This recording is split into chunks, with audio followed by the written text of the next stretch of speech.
జీవవాక్యము అనుదినము నడిపించు జీవవాక్యము, బాధలలో బ్రతికించు జీవవాక్యము, చీకటిలో వెలిగించు జీవవాక్యము, ఆపదలో ఆదరించు జీవవాక్యం, ఆపదలో ఆదరించు జీవవాక్యము, జీవవాక్యము, జీవవాక్యము, జీవవాక్యము, జీవవాక్యం.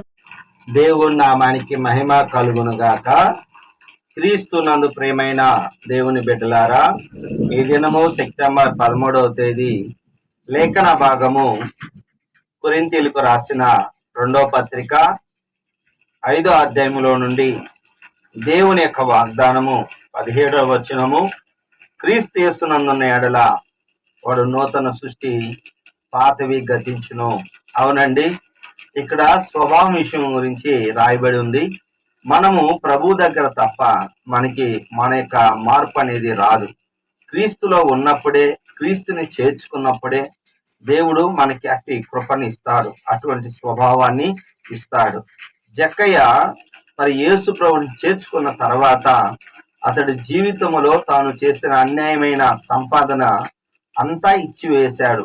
సగం ఆస్తి పేదలకును, మరి మిగతాది ఎవరి దగ్గర అయితే 4 అంతలుగా తీసుకున్నాడో వారికి మరి తీసుకున్న దానికి 4 అంతలుగా ఇచ్చాడు. ఒకప్పుడు అతని పేరు పాపి. ఎప్పుడైతే దేవుడు నమ్ముకుని హృదయంలో చేర్చుకున్నాడో పాపి కాస్త పవిత్రుడు అవటమే కాదు, పంచిపెట్టేవాడిగా తయారయ్యాడు. హల్లెలూయా.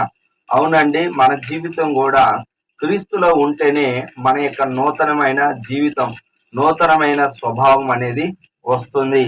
అవును, పాపి అయిన జక్కయ్య రక్షించబడ్డాడు, అలాగనే సహాయము చేశాడు, ఇతరులకు కూడా సహాయము చేశాడు. అవునండి, పాతివి గతిస్తాయి.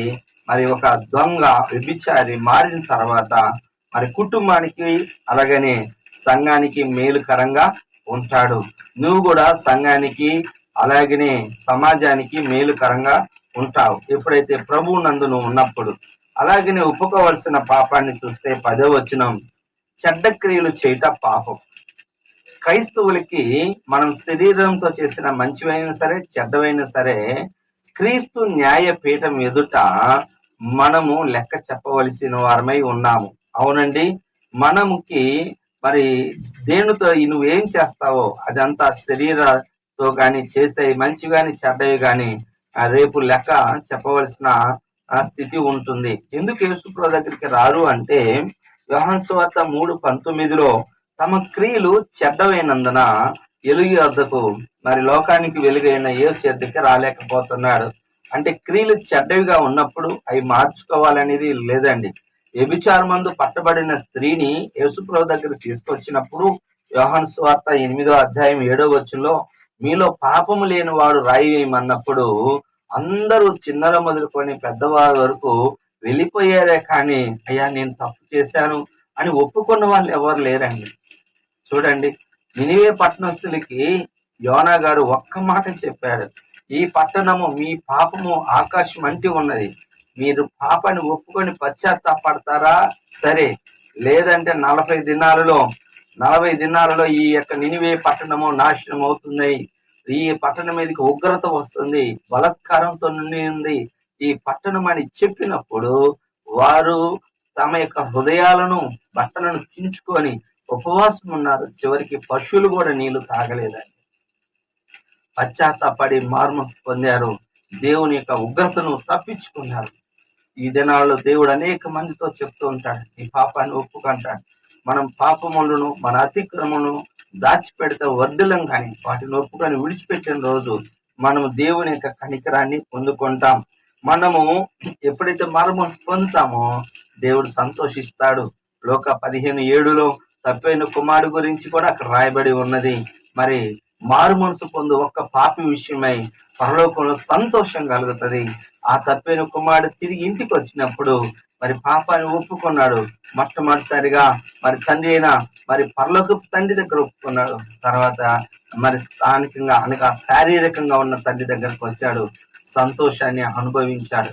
నువ్వు దేవుడి దగ్గర పాపాలు ఒప్పుకొని స్థానిక కాపరి దగ్గరికి నువ్వు వెళ్తూ ఉంటే దేవుడు నీకు సంతోషమును అనుగ్రహిస్తాడు. ఒప్పుకో. మనము అనుసరించవలసిన ఆజ్ఞ మరి 15వ మృతి పొంది తిరిగి లేచిన వాని కొరకే జీవించాలి. మనము ప్రభువు నమ్ముకున్నాం, ఇక బ్రతుకుట క్రీస్తే, సావైతే నాకు లాభము అని అపోస్తులైన పౌలు గారు ఫిలిప్పీలు రాసిన పత్రిక 1:19-21 వచ్చినాల్లో ఇక ఆయన పట్టబడింది మొదలుకొని పూర్వము హింసకుడు, దోషకుడు, సంఘాన్ని హాని చేసిన వ్యక్తి ప్రభువు నమ్ముకున్న తర్వాత, రక్షించబడిన తర్వాత మొదలుకొని చివరికి తన యొక్క తల తెగేంత వరకు, ఖడ్గం చేత ఛేదించబడేంత వరకు ఏవి లాభకరమైనయో వాటన్నిటిని నష్టంగా ఎంచుకొని దేవుడి కొరకు బ్రతికాడు. మనము కూడా పానము చేసినను భోజనము చేసిన ఆయన మహిమ నిమిత్తం చేయాలి. ఎందుకంటే మనము రేపు ఆయన దగ్గరకు మనం వెళ్ళాలి. మానవుని ఎందుకు సృజించుకున్నా అంటే మన ద్వారా ఆయన నామాన్ని మహిమపరచాలి. భూమి మీద ఉన్న మహిమపరచబడతాం, ఆయన కొరకు మరణించినా మహిమపరచబడతాం. నిజం, దేవుడు కొరకు చనిపోయాడు, దేవుడు నమ్ముకున్నందుకు చనిపోయారు అనే యొక్క సాక్ష్యాన్ని అపోస్తలుడైన పౌలు గారు పొందుతున్నారు. మన కొరకు, మన యొక్క పాపాల నిమిత్తం మనం చనిపోతాం కాదండి, దేవుడి కొరకు మనము నిలబడదాం. అవసరమైతే మరి ఇలాంటి ప్రాణాపాయం వచ్చినా కానీ నిలబడి ప్రభు కొరకు బ్రతకాలన్నదే దేవుని ఆశ. చివరి వరకు, అంతం వరకు సహించిన వాడే దైవ రాజ్యంలో ఉంటాడు, రక్షించబడతారని వాక్యం సెలవిస్తుంది. మనందరము కూడా ప్రభు కొరకే జీవిద్దాం. ఇక ఏదైనాను ప్రభు నిమిత్తమే మనకొచ్చిన పనిని కానీ, మనకొచ్చిన ఏ విధమైన అక్కర అంటే ఆస్తులు కానీ ఏదైనా దానితో దేవుని మహిమపరిస్తే దేవుడు సంతోషిస్తాడు. దేవుడి మాటలు దీవించును గాక. ఆమె ప్రార్థన చేసుకుందాం. ప్రేమ కలిగిన తండ్రి యేసయ్యా, నీ కొందనాలు, స్తోత్రాలు. ఈ దినం నీ కృపలో, నీ దయలో ప్రభా మాకు ఇచ్చిన నీ శ్రేష్టమైన సమయాన్ని బట్టి స్తోత్ర. నీ సన్నిధిలో నీలో ఉంటే మాకు నూతన సృష్టి, పాతవి గతిస్తాయి.